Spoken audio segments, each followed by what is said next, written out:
مغرور مگر د مغرور په دنیا ما کوه دومره تکبر په دنیا په دنیا مست د دنیا ورانیږي یا به نن یا به سبا ورانیږي. مومن سړی زړه کې نفرت نه ساتي، مومن سړی زړه کې نفرت نه ساتي، کافر په زړه کې محبت نه ساتي. دا چې غریب دی بې ایمانه به وي، دا چې غریب دی بې ایمانه به وي، چې ایماندار وي نو غربت نه ساتي.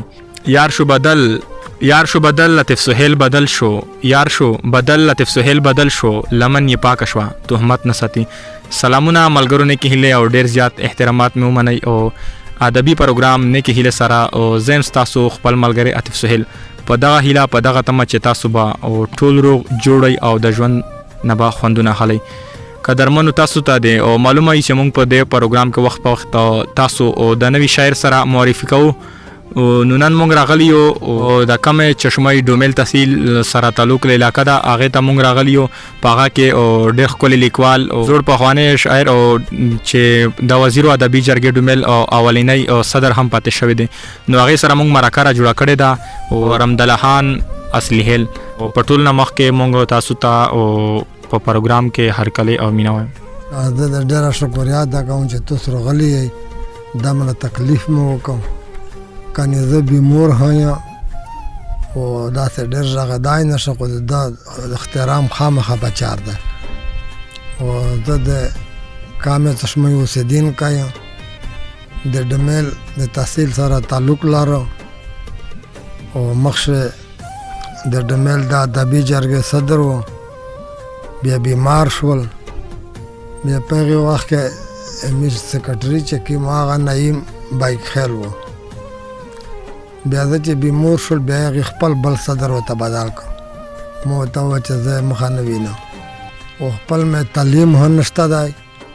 دغې وجې نه ډېر شرینه ځکه نه شم ویلی چېرته یود غونډ نه وي. خو دا مې یود واده ته وویل چې تا به پرې ټیک شي. او مننه که تاسو راته ووایئ چې تاسو عمر څومره دی؟ یاره عمر مې تقریبا شپېته کاله. تاسو د وزیرو ادبي جرګې ډومیل اولنی صدر یې او که تاسو د هغې وخت په حالاتو نظر واچوئ او څه حالات او د تنظیم جوړولو ضرورت څنګه پېښ شو؟ یاره خو د میږه په وخت ښه خو داسې وه چې د شاعرونو ډېر قدر وولی، بیا مو دا مشاعره کړلې په یوه ځای په بل ځای باندې، بیا د نندر په سکول باندې مشاعره وکړله، بیا دغه نعیم د ټولو وویل نصیر خان و نصیر خان د مخریه دی هغه کښلی شاعر دی. بیا دی غونډه وویل چې ته مو د صدر وی. ما ورته وویل چې موږ خو تعلیم نشته، وی چې بس چې څه شی میږ ورته لیکي تخلص یې ښه شاد و. خو په هغې وخت ښه خو داسې غزل نه وي لکه د اوس، خاص د چربات زور و، د رباعي زور و و داسې د کومیز کیسې و چې تېرې شوې په دا پورې منظمین ویل دغه و ډېر خوند راکوه. چربات د مو ډېرې چربات دي خدای شته چې خو یو بیا تعلیم ورته یو دی نه دي، خو که خامخا ویایې به ساري نه ته وښیم چې دا چربات دو دا چربات دو دا چربات دو. او داسې بیا ډېر کیسټ ډک کړي دي په ډېر په نصر الله د باندې او مو ګل صدات خپس خپل یو ډک کړی دی او ډېر ښکلی وخت مو تېر کړو. او مننه او قدرمنو ډېر ښکلي معلومات یې مونږ ته راکړل. نو اوس به دنه مونږ غزل واورو، نو که تاسو د مونږ ته غزل ووایئ نو ډېره خوند به وکړي. خامخا دغه مې واره بویي ولیکله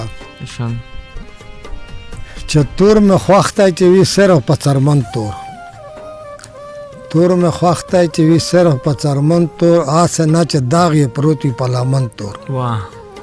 که ظاهر په رنګه سپین وي ما ستایه، اندرون یې چې وي زړه لکه دښمن تور. که ظاهر په رنګه سپین وي ما ستایه، اندرون یې چې وي زړه لکه دښمن تور. او هر مردا په سپین کفن کې ګور ته درومي، چا مردا سپارلی دی په کفن تور. او هر مردا په سپین کفن کې ګور ته درومي، چا مردا سپارلی دی په کفن تور. او اصلي خیل وایم خیره زمانه ده، د الله نه همیشه غواړئ زمن تور. ورته ووایم بیا مې دا غزل په ووایم چې دا توره برګې سترګې یو ځل بیا راواړوه، لږ وخانده مسکی شه مخ په شا راواړوه. او د تور عنبري زلفې د سپین مخ نه په شا کاته د یو ارمان زما د غم ځپلي زړه په راکاته د هجر تور شپې د سپین سبا راوړوه او لږ وخانده مسکی شه لږ مخ په شا راوړوه او غمونه اندېښنې نه خوري سمون د ستا د شان سره غمونه اندېښنې نه خوري سمون د ستا د شان سره هسې خامخا ظلمونه مه کوه د ځان سره ته خانده خوشحالېږه غم په ما راوړوه لږ وخانده مسکی شه مخ په شا راوړوه او زر حمدالله خان درته ولاړ په انتظار یمه د ستا د برګو سترګو د لیدلو طلبګار یمه زر حمدالله خان درته ولاړ په انتظار یمه د ستا د برګو سترګو د لیدلو طلبګار یمه یو ځال یې د برړو لاندې په غلا راوړوه لږ وخانده مسکی شه مخ په شا راوړوه واه ډېر ښکلی غزل که داسې نور تاسو ته یاد وي ښه بله ربویي مې دو هرته یو دادو په لباس ته خولې سرګان لکه آفتاب یم په لباس ته خولې سرګان لکه آفتاب یم حقیقت کې وارو کا لکه سراب یم او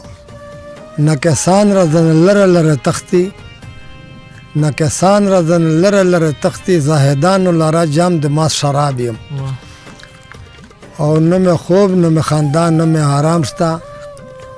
نه مې خوب نه مې خاندان نه مې آرام شته نه مراده نه امید لکه سماب یم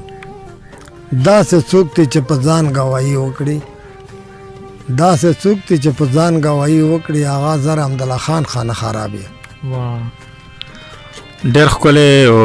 غزل تاسو مونږ ته پیش کړل یاره یو خو داسې په د جلسه شه مې ویلی هم او دې ته پیش کړو نظم مې جوړ کړی و نسیم بیګم نسیم ولی خان چې ډمیل ترغولې وه بیا مې دا شی ورته وویل په دا چې بس محمد د لوسه ډېره تنده والی وه ورته ویل مې چې ما د قسم وي چې په سوال غواړم خپلې اوبه ما د قسم وي چې په سوال غواړم خپلې اوبه صرف تسکلې اوبه په پاکستان کې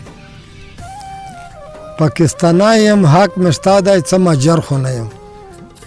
پاکستانی یم حق مې شته دی څه مجر خو نه یم زما د پلار نیکه وطن د مسافر خو نه یم زه چې په خوړ باندې اوبه څکم ځناور خو نه یم وخت خو تېر شه چې په خرو به مو راوړلې اوبه صرف تسکلې اوبه په پاکستان کې او ظالمه ترس وکړه زما په حالات مرم د تندې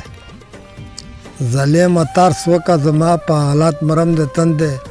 ته په لمبېږې زه واډې سلګی وهم د تندې لکه ویشتل یې مرغۍ لاته ټکوم د تندې زما په سترګو کې کارانګ ودارېدلې اوبه صرف تسکلې اوبه په پاکستان کې و ملما چې راشي ورته وایم چې خفا نشه ته ملما چې راشي ورته وایم چې خفا نشه ته زه تلاشي د خپل کور کوم چې را نشه ته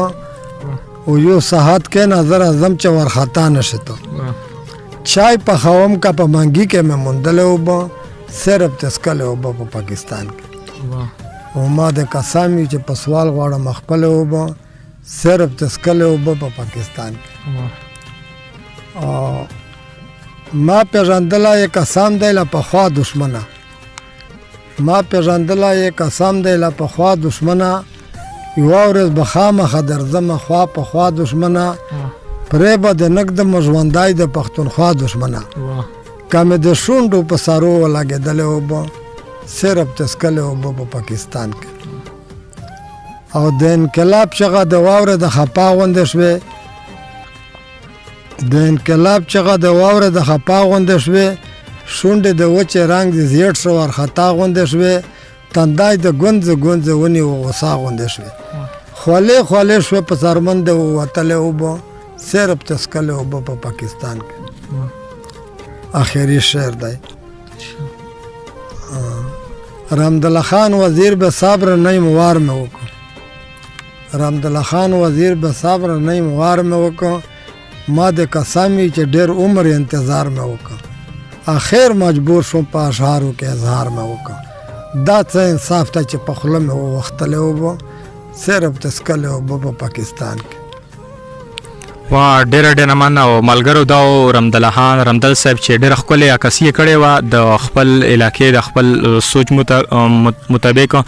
نو که په تیره مونږ د دې ملګرو ډېر زیات شکرګزار یو چې کوم ملګري مونږ دا ویډیو ګوري او نورو ملګرو سره شریکوي یعنی شیر کوي د هغې ډېر شکرګزار یم او د تاسو ټولو ملګرو ژوند وفا وکړه او په مخکې پروګرام کې به مونږ تاسو بیا ملاقات کیږي. اوس د کیمرامین او مقصود رحمان مسرور سره عاطف سهیل ته ورکوي اجازات او بیا به کیږي ملاقات په مخکې.